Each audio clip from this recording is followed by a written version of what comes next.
Greetings and salutations, friends, and welcome back to more Warhammer 40k lore, where today we are going to talk about the Senatorum Imperialis, and the Emperor's great dream of a humanity ruled over by humanity. As the original intent of the Senatorum Imperialis was for it to become the governing body of a unified Imperium, a galaxy-spanning Imperium, where the Emperor and his Legiones Astartes, after having completed the conquest of the galaxy, would retire from active leadership back to Terra and hand power over to the populace, who would be represented by the de facto galactic parliament of the Senatorum Imperialis. Now, I will also interject right here and say that the Emperor's plan for the Imperium post the galactic conquest and the eradication of the Chaos threat is one of many, many victims in the Horus Heresy of the too many chefs in the kitchen problem, where the Emperor's apparent goals, ambitions, and even personality spins like a weather vane, dependent upon which author is currently writing him, as the Emperor vacillates between uncompromising genius and absolute mental retardation from book to book, and his plans and views of humanity seems to change almost as often. In one instance, he's a kind and caring father figure who has adopted the entirety of humanity as his charges and want nothing more than to create for them a safe and secure state of being. And in the next instance, he couldn't care less about humanity, about the Primarchs, about the Legiones Astartes, or damn near anything except for the eradication of chaos. And since the Senatorum Imperialis was in many ways the brainchild of the Emperor and Malcador, for any video on it to make sense, we need to decide on which version of the Emperor we prefer. And I have always liked his original presentation, where he is an immortal from the ancient ages who have been with humanity since the very beginning. He has, in real essence, adopted humanity's cause as his own after the failures in the golden age of technology.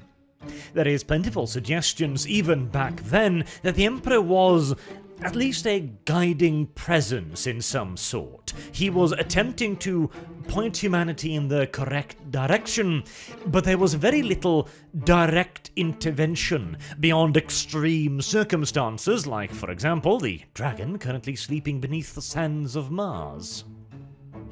But in 30k, he obviously took a far more direct hand in things, deciding to lead humanity in person rather than merely carving a path. But his ultimate objective remains for humanity to have primacy over the galaxy rather than just he himself, because if that was his objective, well, he could have done it during the golden age of technology.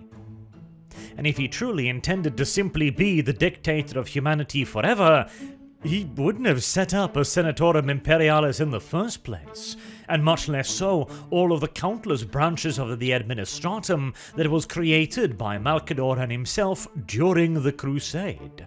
These civilian branches actively antagonized the Primarchs, and certainly did not strengthen the Emperor's position. So I think it is fairly reasonable to say that the Senatorum Imperialis was indeed a governing body set up by the Emperor for the express purpose of eventually replacing the Emperor.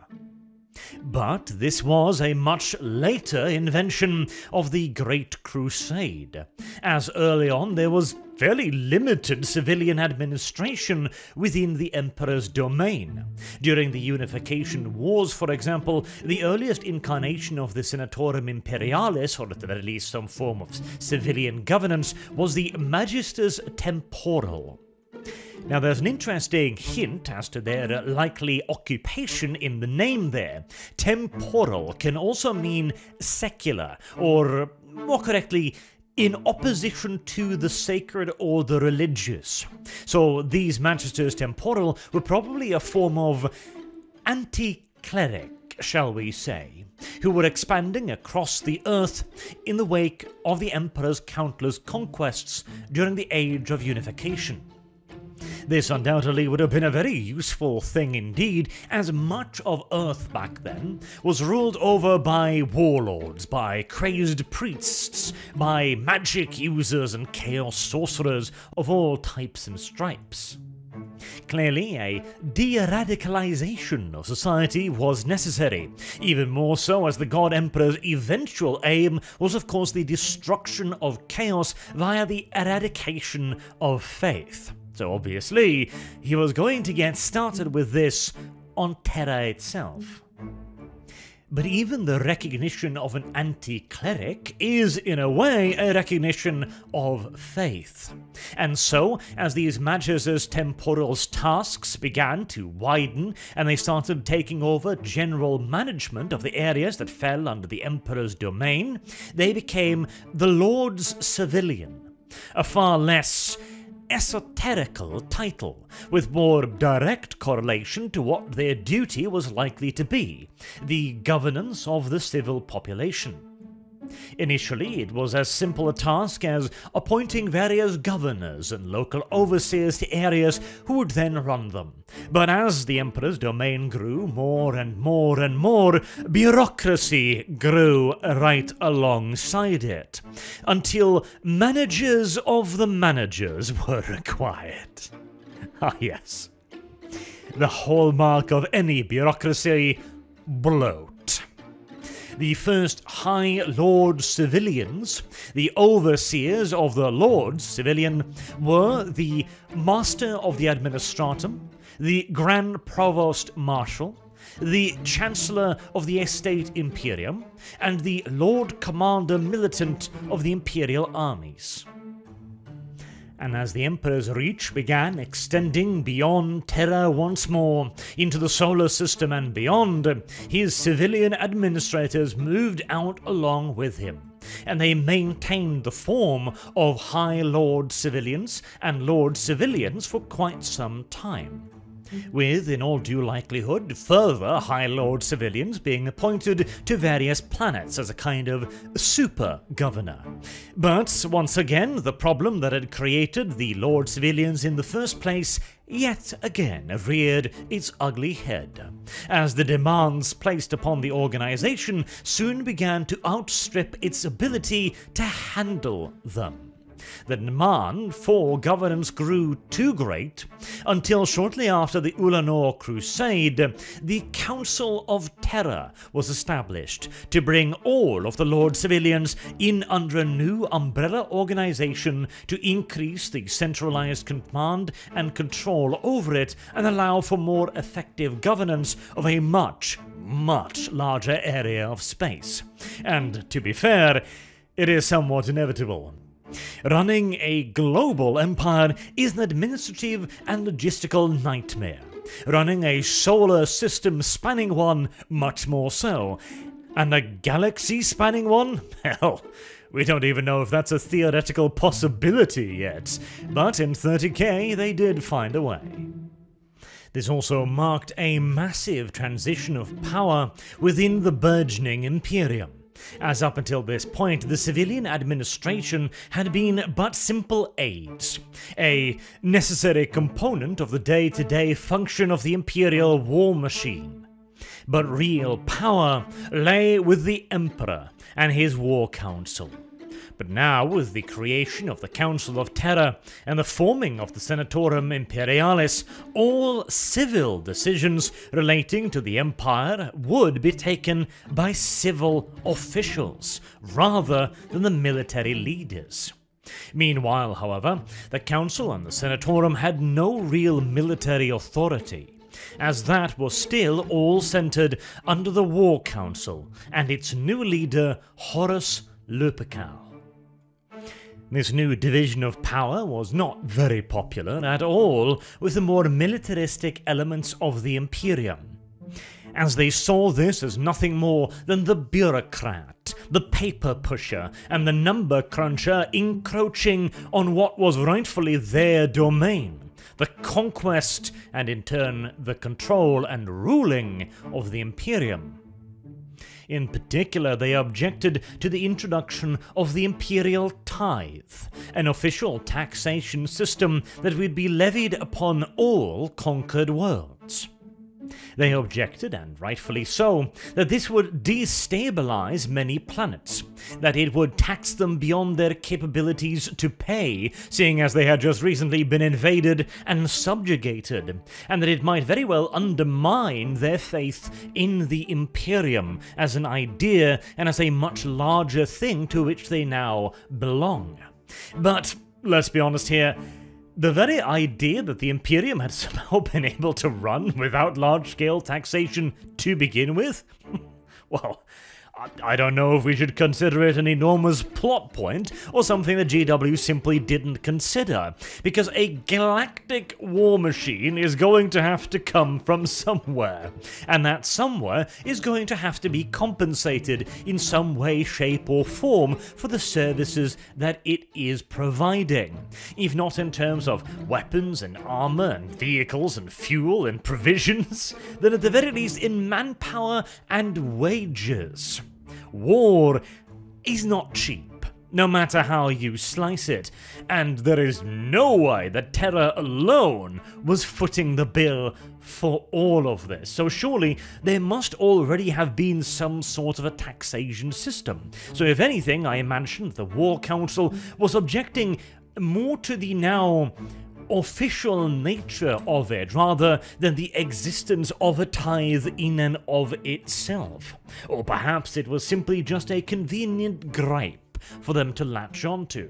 Who knows, but taxation was obviously necessary. And it was but one of the many duties that the new Council of Terra and the Senatorum Imperialis was going to have to engage with. Because of course, taxation without representation is what? Yes, I imagine some rather vociferous responses to that one. But obviously, the new council had to adequately represent the people that they were now taxing. And hey, even just the taxation question in of itself would come with half a dozen bureaucratic tasks. You've got to figure out what a planet can pay, for example, dependent upon its current status, dependent upon its exports, its population numbers, mineral wealth, if sheer monetary compensation is enough, or if some sort of trade deal could be struck. Perhaps a tithe on goods could be done instead of sheer monetary nonsense. Perhaps a tithe on men, as is more prevalent in the modern-day Imperium, and so on and so on and so on. And then, of course, there is the uncountable numbers of local issues as well, bearing in mind many of these planets had their own little mini-galactic empires before being conquered by the Imperium. Many of them were intersolar, at least. Many of them would already have had rivalries with other small empires. Many of them will have local conflicts, like ethnic groups fighting one another, or caste systems, or the myriad of problems that we see in our modern world at every single solitary level of society. And now, all of those problems are the Imperium's problems. Because bureaucracy tends to, again, grow and interfere with itself over time. The very question on how to govern this Imperium now probably became the largest question and biggest problem for the Council to try and actually solve. And to give you an idea of the scale of the problem, the Senatorum Imperialis, the actual building, the Senatorum, was constructed to house 1 million representatives. 1 million politicians, all with their own agenda, their own beliefs, their own ideology, hell, probably their own language and ethics as well, crammed together in one building and asked to agree on things. I do not think I've ever heard of anything so close to my literal vision of hell as this. And yet, some sort of consensus-based democracy needed to be created from this. Now, if you were to ask me, that sounds like a literally impossible task, but let us entertain it for a moment, shall we? The first and most obvious question is how to make sure that all of the various members of the Imperium feel represented. Well, having an actual, literal representative is, of course, a good way to do this. It is the fundament of the idea of many of our democracies as well, where you go, okay, well, we can't have everybody vote on everything because we do not have the logistical systems necessary to facilitate this.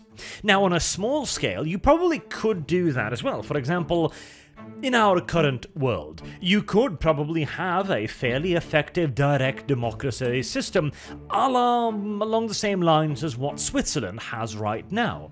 With the internet and computers, you could even have a nation the size of the United States, for example, all send in every single person's vote on an issue digitally, and then have the computer simply count it up and see what the majority thinks. But the problem with this is, on such a large scale, is that you will have people who are affected by certain legislation in drastically different ways. Somebody who lives on the rural countryside of America is going to have a very different view of reality and what is going to affect him positively and negatively compared to somebody who lives in the heart of New York.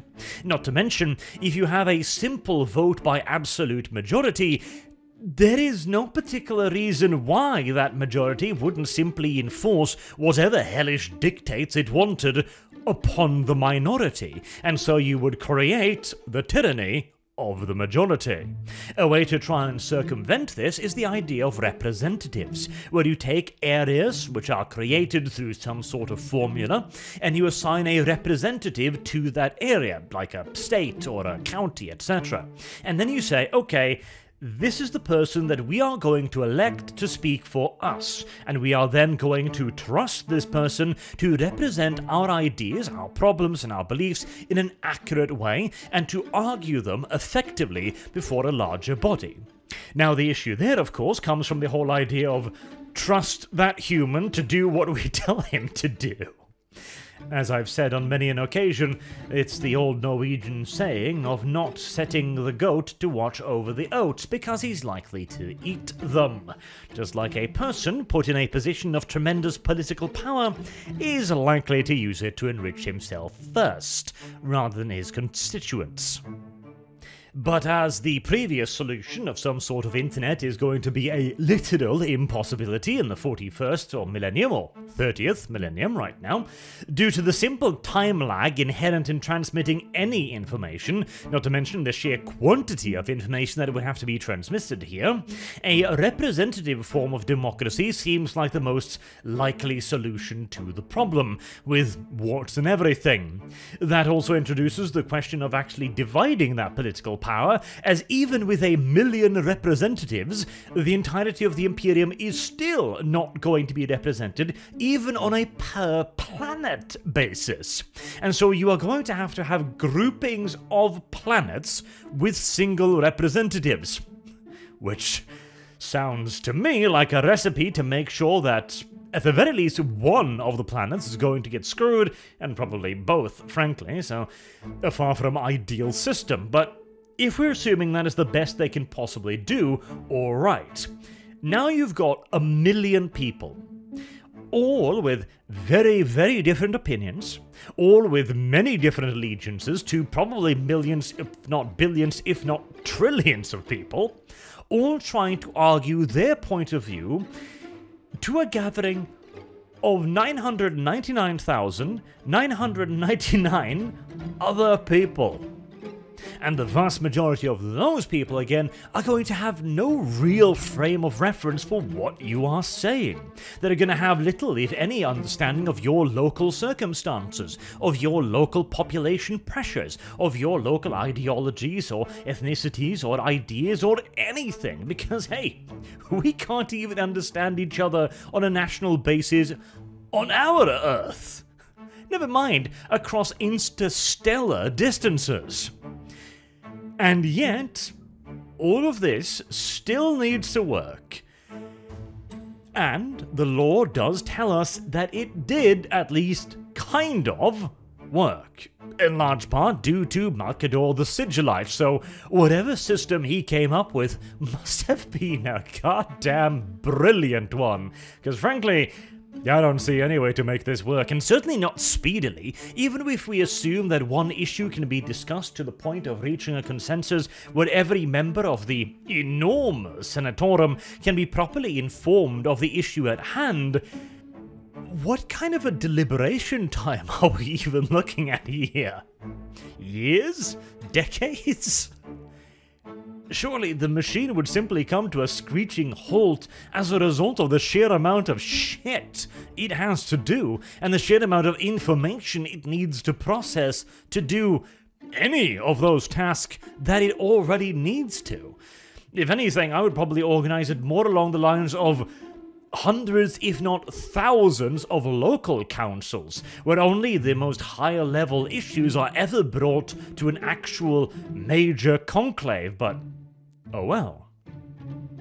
And in reality, the Council of Terra and the Senatorum Imperialis didn't ever actually get the opportunity to see if it was going to fail or succeed because, of course, the Horus Heresy erupted.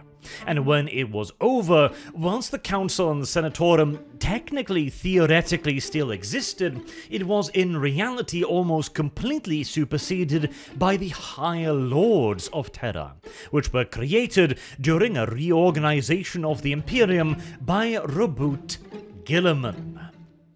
Ironically, it was the Primarch of the Ultramarines that put the final nail in the coffin of the Emperor's dream of a democratically run Imperium. A decision that he would later come to regret, incidentally. But then again, that's kinda just par for course for Reboot Guilliman, isn't it? See the breaking of the legions and then the Indomitus Crusade, or the Codex Astartes, a mere guidebook rather than a Bible, etc., etc. But in Guilliman's defense here, the Imperium was desperately in need of more direct leadership to recover from the catastrophe that had been the Horus Heresy. The administrators and the politicians were no longer to be afforded the time to waffle about with their nonsense. Things had to be done, and they had to be done relatively swiftly as any bureaucracy on this scale could ever move, that is. But theory eventually began to fail as, yet again, bureaucracy began to bloat. And over the years, the High Lords have been reorganized, more or less forcefully on occasion, several times, as representatives have been added or subtracted.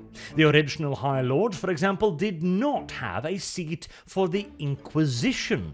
They did, however, have one for the Grand Master of the Officio Assassinorum. There are many of these seats that have come about due to changes within the Imperium. Many of them have been removed due to other changes, be it political or outright warfare. At times, the High Lords of Terra have been more or less powerful as well. But through all of this, the Senatorum Imperialis has existed in some form or another. I'm not going to deviate too much into the High Lords right now because, well, it's sorta kinda the topic, but also not really, as the High Lords are currently the primary governing body of the Imperium. They take most of the high-level decisions, or, well, dependent upon the lore as written, they may even take practically all of the decisions, which explains how slowly the Imperium reacts. Yet in other pieces of lore, we know that the Imperium has a great deal of independence granted to the various worlds.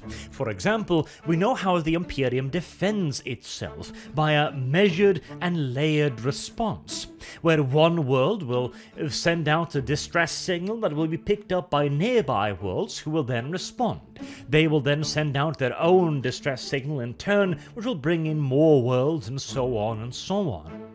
Therefore, a defensive action can be taken without the High Lords even necessarily knowing about what is happening, and this would only then change in the case of an enormously large-scale incursion. That would seem the far more reasonable interpretation anyway, as even if these guys never slept or ate or even had time to blink their eyes, there is no way they would be able to handle every matter in the Imperium every hour of every day for every minute. The amount of work would simply pile up to the point of it being an utterly futile Sisyphean task. But that does not necessarily mean either that they are delegating things to the Senatorum Imperialis, as we finally arrive at its current role today, as the Senatorum have been both empowered and depowered again and again over the course of the time between the 30k setting and the modern day 40k setting, where on occasion the Senatorum Imperialis were quite powerful, and were at times even able to dictate things to the High Lords. The power of the Senatorum Imperialis' lesser lords have also waxed and waned quite considerably. There are several amongst them who have even on occasion been members of the High Lords. For example, the Commandant of the Schola Progenium, or the Surgeon General of the Ordo Hospitallers, or the representative of the Naves Nobilitae.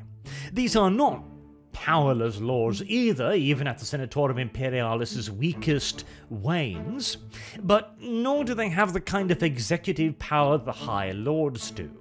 And it is the High Lords primarily these days that actually call the Senatorum Imperialis to order and to get a full meeting. This is done, well, in many cases to straight up obfuscate things, frankly, these days, as the High Lords are completely aware that any subject brought before the Senatorum is likely to be bogged down in endless procedures and decades of negotiations. It's a wonderful way of relieving a bit of the burden, whilst also making sure that no real decision can be made without the High Lord's direct intervention. Furthermore, the goal of the Senatorum Imperialis has also been transformed completely sometime after the emergence of the ecclesiarchy. Originally, the Senatorum Imperialis, as we've talked about, was intended to be the governing body of the Imperium that actually made the real decisions, yet in modern-day 40k, that is not really the role of the Senatorum at all.